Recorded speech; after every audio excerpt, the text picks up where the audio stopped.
Pada Jumat 29 Agustus 2025, Mahibudin melaksanakan testimoni kegiatan Diklat Zakat dan Wakaf di Studi LTV Balai Diklat Keagamaan Palembang.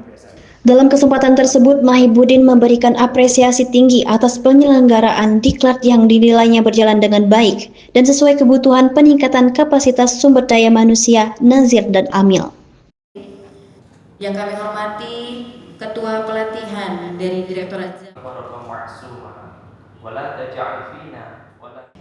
Assalamualaikum warahmatullahi wabarakatuh. Saya Muhibuddin mengucapkan congratulations dan juga memberikan apresiasi setinggi-tingginya kepada LTV yang menjadi ruang untuk menyampaikan literasi keagamaan yang dimiliki oleh Balai Diklat Keagamaan Palembang.